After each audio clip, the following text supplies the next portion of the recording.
Hi Akansha and Mayank. Welcome to Insights Felicitation Function. Thank you. And thank you so much for accepting invitation to be part of this conversation. So how Thank you, was sir. your flight? How does it feel to come to Bangalore? Oh, Bangalore has always been a lovely place. It's very good. Yeah, earlier you were telling me you have been to Bangalore. Yes. I used to work in Bangalore itself.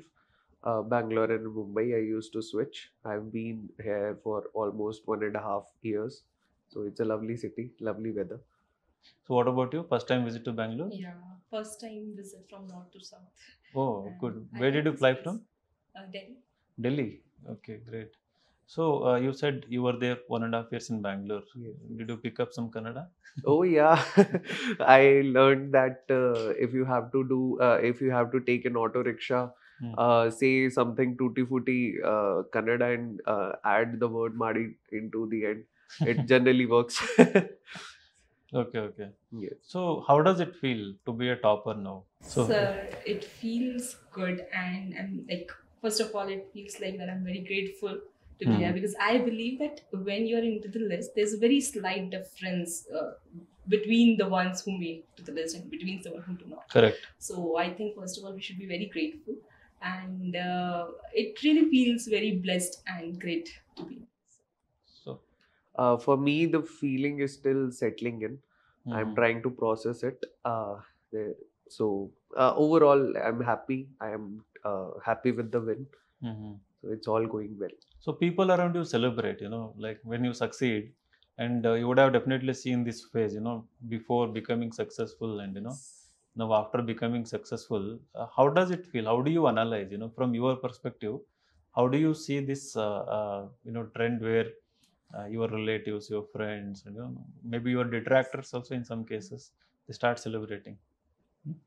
Yes, sir, there is a difference. Like you see difference in their behavior and they seek you, they approach to you, which they were not doing for the past some years.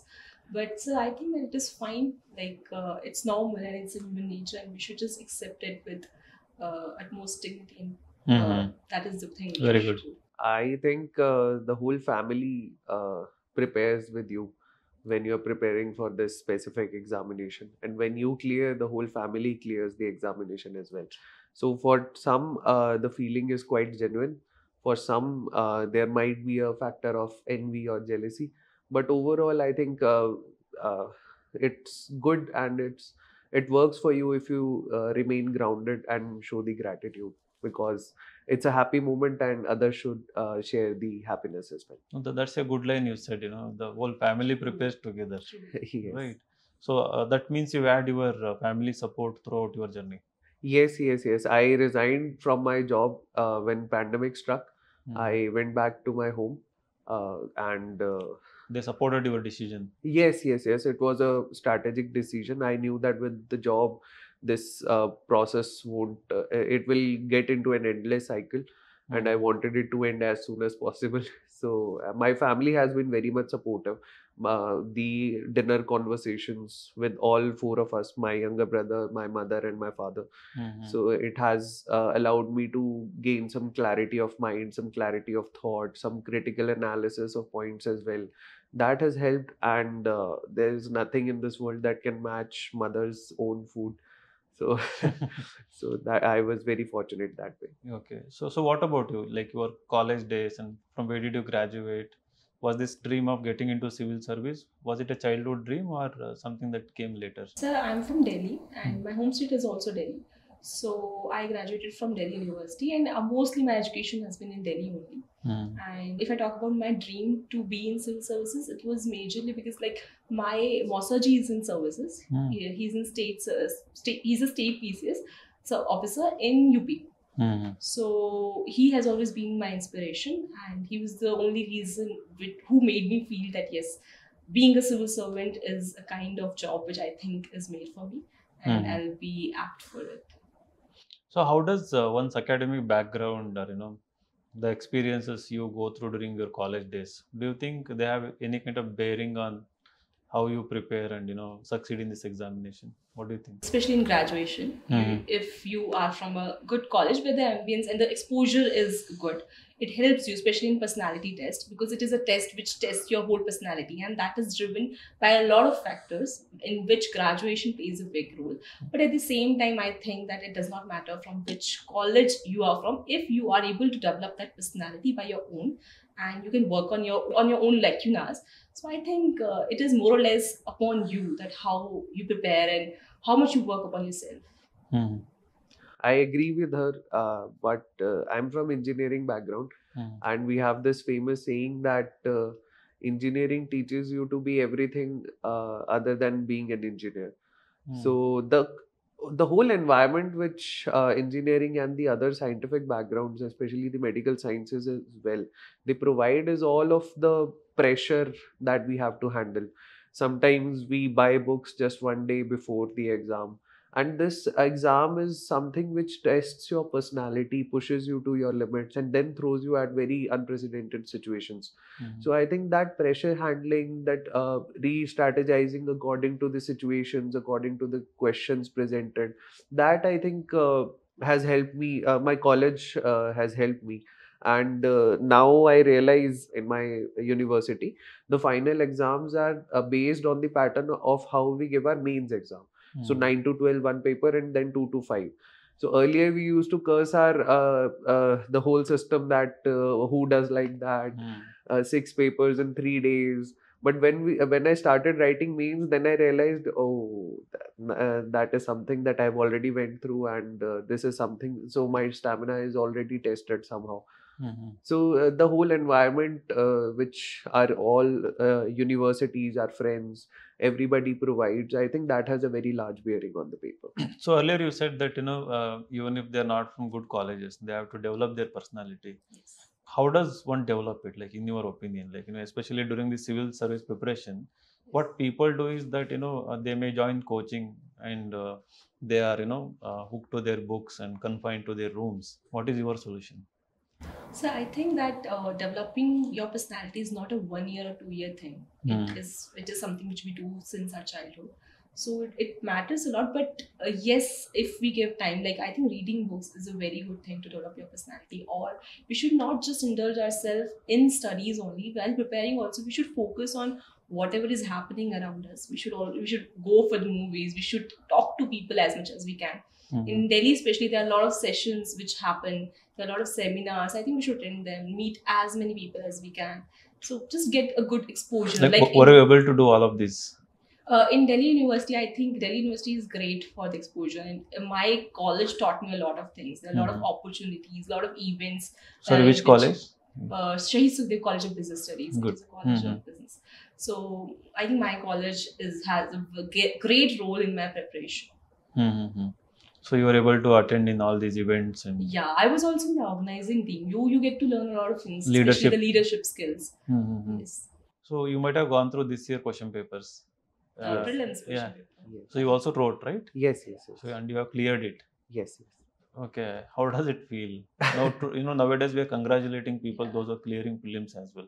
So how does it feel? I mean, what do you think? What is your honest opinion about the nature of prelims that is, we are witnessing nowadays?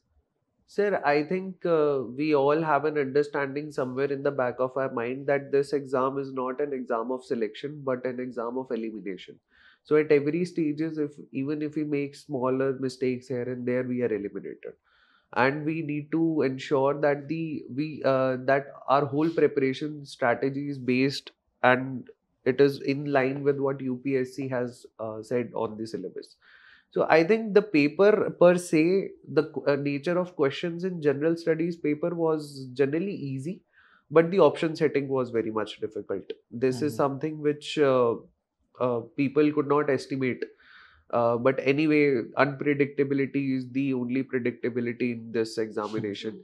And coming to the CSAT paper, I also faced a lot of difficulties, but I think if people are good even in one area in the whole CSAT subject, let's say English, or a bit fairer in the maths, then I think they could have sailed through. However, having said that, I do have this opinion that it was a very difficult paper. probably not as balanced as the previous ones. So why do you think the papers are set like that? You were in the thick of the things, preparing for the examination. So what is your perspective? Like, what is your opinion? Why do you think the papers are of this nature? So I think this exam is not just about your knowledge, and it is checked from prelims stage as well. Because when there will be unpredictability, and they will check that how do you react to such questions which are like you did not predict it. When things become predictable, it is not able to check your action when things like this happen, because in service also we will be facing like such issues every day, and where risk will be there and there will be no predictability. So I think it is checking that also, and at the end of the day, it is a competition, and some people will clear. So I think it matters a lot that you just keep your calm at the time of exam. What do you think? I don't have anything to add. She has explained it very beautifully. Okay, so what are the challenges that you are facing now? After becoming topper, in day-to-day interactions, day-to-day, life. Are you facing any challenges nowadays? So the context here is that some people might face the challenge of how to stay grounded when there is so much attention. First of all, I think we need to understand that this is not a pedestal that we have been put into. This is just a opportunity to take further steps in your life so that you can do something for your own country. There was a very beautiful explanation by an IS officer, a senior IS officer. He says that you do not have the power, the chair has the power. And when you sit on that chair, then you can utilize that power to do good for the people. So it is quite human, I would say, for people to aggrandize themselves. But at the same point of time, I think we should understand that 1 hour before the result was declared, who we were, what our mindset was, and 1 hour after, it should not change that much. It shows that somewhere our internal clock or internal compass is very much But it flickery. changes, right? In It some does, cases. it does, it does. So it does, but I think because it has been just a month since the result, so we are just enjoying it, and we are still those. Now, what you said is very important. I hadn't thought in that direction. Imagine yourself looking at the list. You're given interview, and you're not a topper. You are expecting to be a topper, or maybe there is some kind of fear. Yes. And then you said that after the result, the triumph and ecstasy, all this Yes, starts. So, but how do we remain like that? Just before the result, how do we remain? Like, what do you think? How one can remain like that? As per me, if you want to remain grounded, you should realize this thing that life is long, and first of all, time changes, right? And Things are not temporary. Sorry, this is permanent. very temporary, and whatever you achieve, it is going to make you happy for some time only, and you will have new goals then. So I think just be grounded, be kind is the thing which we should always follow, and that is the only sense of achievement which we should always strive for. It is clearing this exam is just a way to get that opportunity where we can do it. That is it. I think after clearing and getting into the list, once the all of the feelings settle in, I think somewhere we realize that this is not an achievement, but rather an opportunity that we are given to serve the last standing person in the line, the feeling of Antyodaya, or to serve the country in any and every way possible. So once we get that feeling, we understand that yes, we might be a person who has achieved something externally, looked at from an external perspective, but there are at least 1,000 people like the single person in the whole list, and then there are so many bureaucrats as well who have been doing very well, who have set examples, who have set the bar so high that we need to outperform ourselves and them to reach that bar and then exceed it. So I think the feeling of humility is very much important. The feeling of realization is also very much important. That serving the people is the ultimate goal. And once I think that once we keep that as our north star, I think that I think we can stray away from such feelings. Correct. So you talked about sometimes we start having new goals after achieving certain goal. Do you have any new goal? Have thought about it?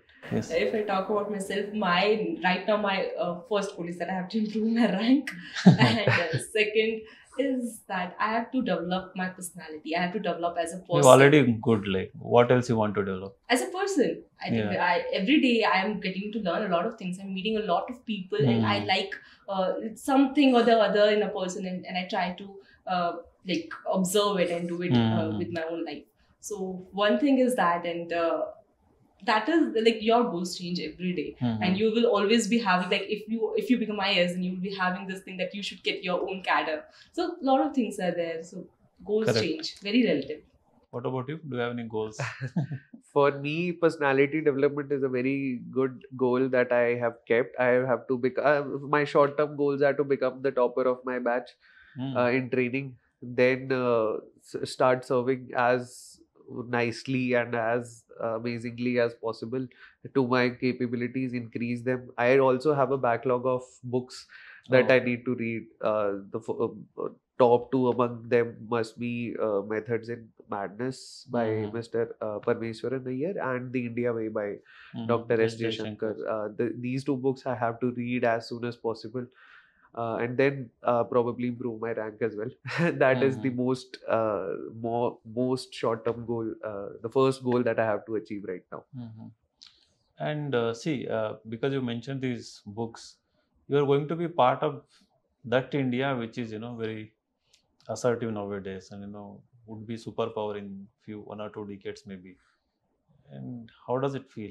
You're going to be part of it. You are going to contribute for it directly. It feels like a responsibility. My father was telling me that your 25 years and then country's 100 years of independence will 25 years of career will fall in the same year, and then that will be the time. So you have to work to the best of your capabilities for the next 25 years. People generally just assume that India will be a superpower.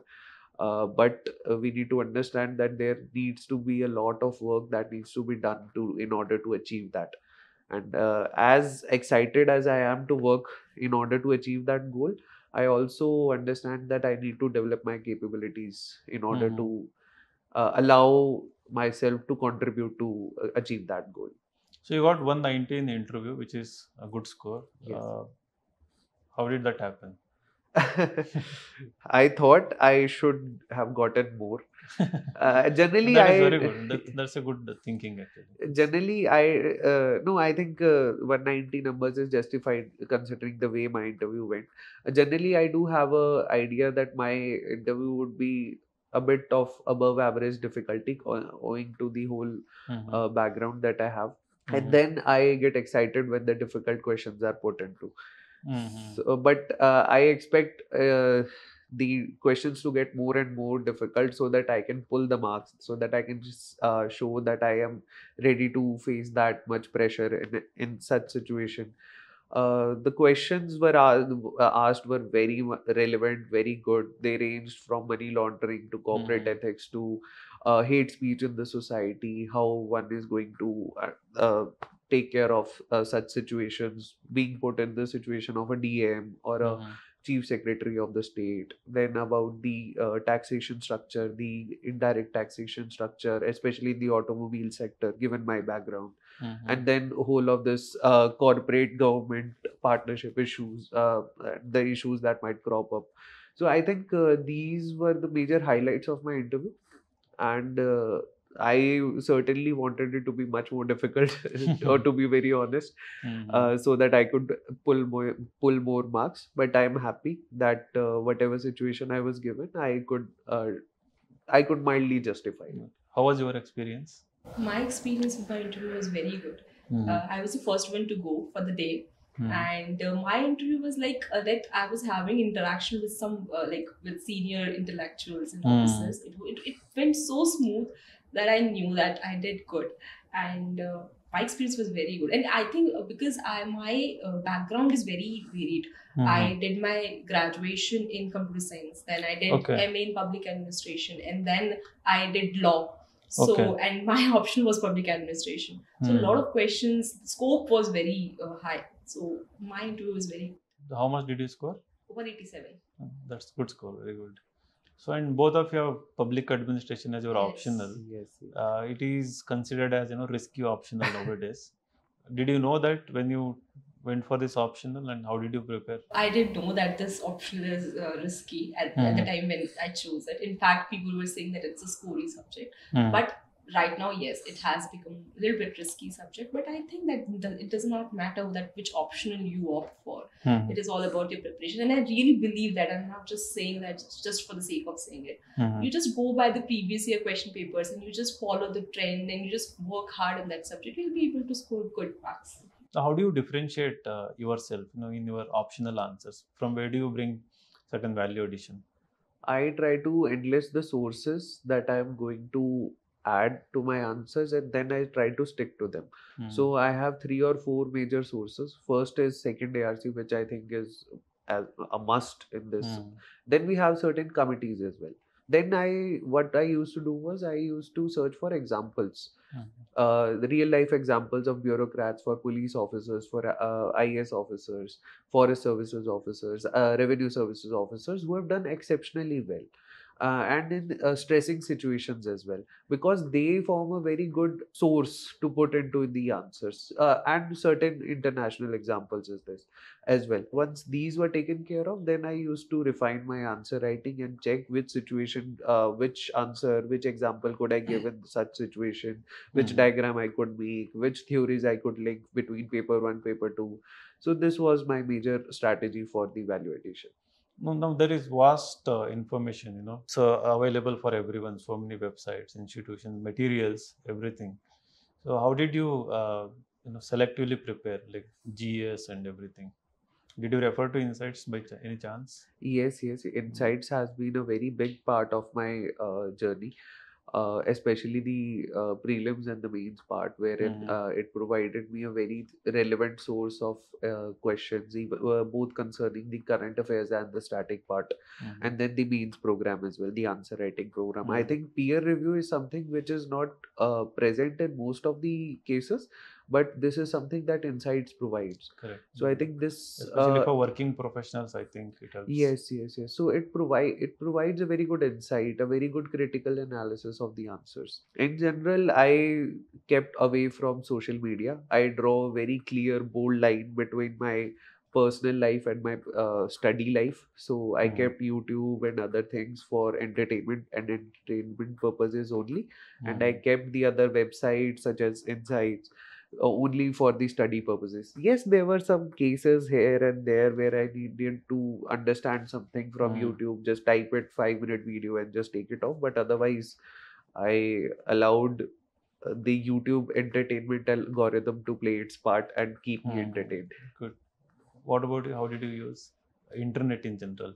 I think a lot has been covered by him, but yes, if I talk about insights, then online sources and especially its website has been a great help for me, and I have utilized it to the greatest extent as possible. Okay. And also the interview guidance program, I gave mock tutoring. Right. Yeah, I remember. And I think it helped me a lot, and I worked on my So yeah, insights has been great help.